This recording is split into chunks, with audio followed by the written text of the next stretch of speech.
یہ رمضان کا اینڈنگ ہے. یہ رمضان میں جو نیکیوں کمانے کی ریس تھی اور اجر اکٹھے کرنے کی ریس تھی, یہ اینڈ ہونے لگا ہے. تو جیسے ایک اسپرنٹر یا ایک گھوڑا ریس میں سب سے زیادہ جان کب لگاتا ہے؟ جب وہ ختم ہونے والی ہوتی ہے. اسی طرح سے ہم سب کو بھی چاہیے کہ ہم اپنی میکسیمم انرجیز لگا دیں ان کچھ راتوں میں. یہ جو راتیں 10 راتیں تھیں, یہ سارے کے سارے 10 راتیں اللہ کے نبی صلی اللہ علیہ وسلم کس طرح گزارتے؟ شدہ معذرہ, اپنی کمر کو ٹائٹ کر لیتے کہ اب میں نے ان راتوں میں عبادت کرنی ہے. He used to prepare himself. احیا اللیلہ, اپنی راتوں کو جگاتے اور عبادت میں گزارتے. انقذ اہلہ, اور اپنی فیملی کو بھی جگاتے. باقی دنوں میں فیملی کو بے شک چھوڑ دیتے کہ وہ مزید پڑھیں, اپنی اکیلے قیام اللیل کرتے. ان راتوں میں رسول اللہ صلی اللہ علیہ وسلم اپنے گھر والوں کو بھی جگاتے. کیوں؟ کیونکہ جو آخری 10 راتیں ہیں, these last 10 nights are to catch one night. لیلۃ القدر کی رات, اس رات کو پانے کے لیے ان 10 راتوں کی عبادت ہے. پورے سال کا جو پیک ہے, جو پینیکل ہے, وہ رمضان کا مہینہ ہے. رمضان کا جو پیک ہے وہ آخری 10 دن ہے, اور آخری 10 دنوں کا جو پیک ہے وہ لیلۃ القدر کی رات ہے. اور اللہ کے نبی نے اسی رمضان کی بارے میں شان بتاتے ہوئے کہا کہ اس مہینے میں ایک رات ہے جو کہ 1000 مہینوں سے بہتر ہے. من حرمها فقد حرم الخیر کلھا, جو اس رات کی, جس نے اس رات کو لوز کر دیا, جو اس رات کی عبادت سے محروم ہو گیا, بے شک جان لو کہ وہ بہت بڑا محروم ہے. اسے میں سمجھ کے آتا ہے کہ اس کے گناہوں نے اس کو محروم بنا دیا, اس کے گناہوں نے اس کو اتنا جکڑ کے رکھا کہ اس کو توفیق نہیں ملی کہ وہ اس رات کی عبادت کو پا لے. لیکن جان لیں جو اس رات کی عبادت کو پا لیتے ہیں وہ اللہ کی طرف سے خاص رحمت اور نعمت اور بلیسنگ ہوتی ہے, جو اس رات کو پا لیتے ہیں. اور کون اس رات کو پا سکتے ہیں؟ صرف وہی لوگ اس رات کو پا سکتے ہیں جو اپنی گناہوں سے توبہ کر چکے ہوتے ہیں, اپنے رب سے معافی مانگ چکے ہوتے ہیں, اور اپنے رب کو راضی کرنے کی کوشش میں لگے ہوتے ہیں.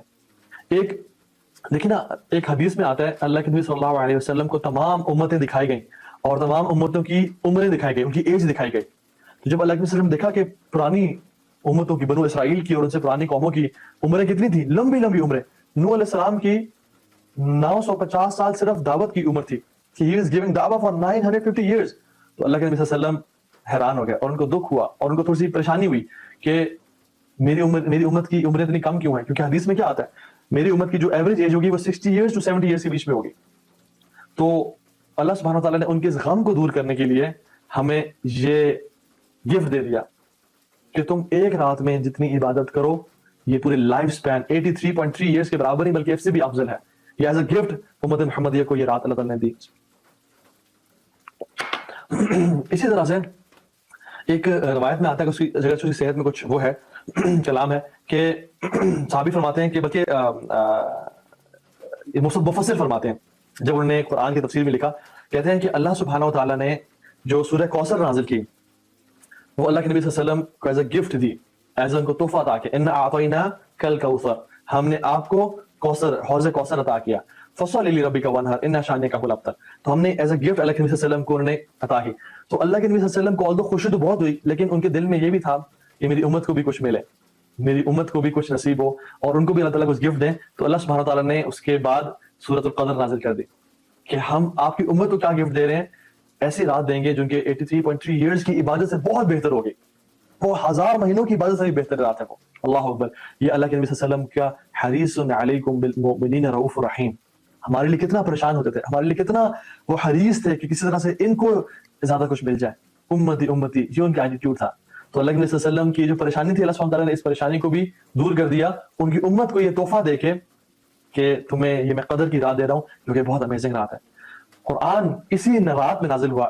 ایک جگہ پہ آتا ہے انا انزلناہ فی لیلۃ مبارکہ انا کنا منذرین, ہم نے اس قرآن کو اس بابرکت رات میں نازل کیا.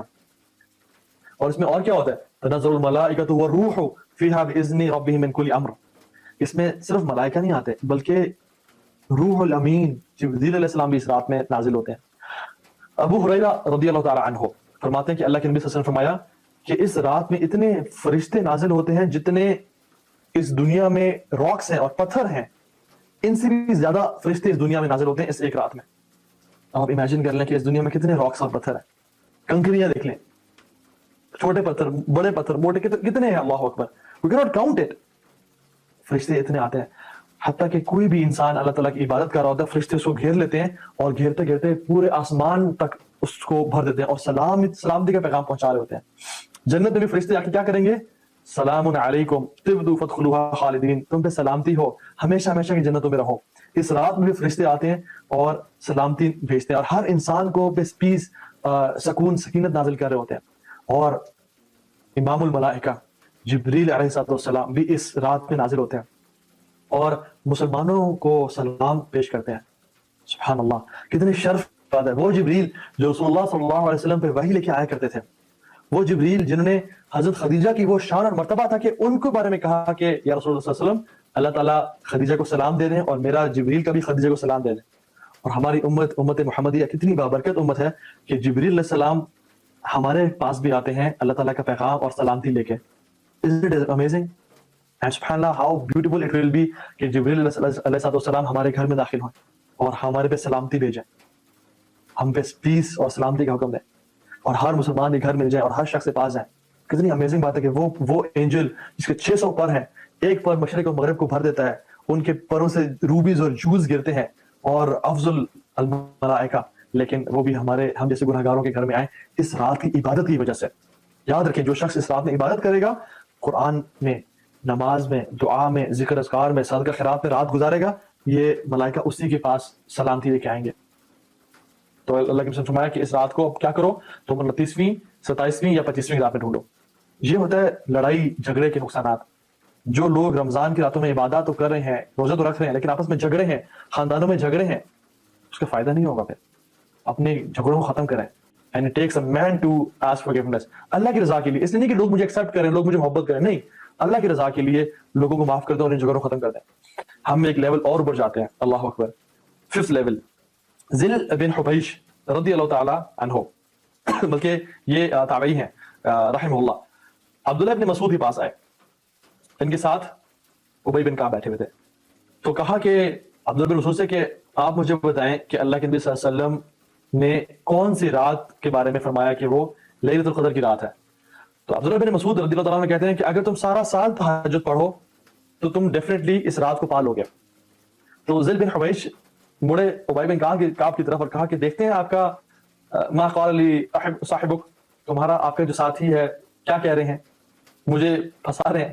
تو ابی بن کعب نے کہا کہ عبداللہ بن مسعود چاہتے ہیں کہ تم کنسسٹنسی اختیار کرو تہجد پہ اور تم ساری زندگی اس عمل کو جاری رکھو. لیکن پھر کہا کہ واللہ, اللہ کی قسم کھائی کہ I know it is the night of 27th. کہتے ہیں واللہ, I swear by Allah, I know it is the night of 27th. کیسے؟ انہوں نے فرمایا کیسے؟ انہوں نے کہا کہ جو اللہ کے نبی صلی اللہ علیہ وسلم نے ہمیں نشانی بتائی تھی, اور یہ بھی کہا کہ عبداللہ ابن مسعود knows it as well کہ it is the night of 27th. کہ اللہ کے نبی جو ہمیں نشانیاں بتائی ہیں لیلۃ القدر کی, ہم نے 27ویں کی رات کو ان کو پایا, اور ہم جب اگلے دن صبح اٹھے تو سورج بالکل ویسا ہی تھا جیسے اللہ کے نبی نے بتایا تھا.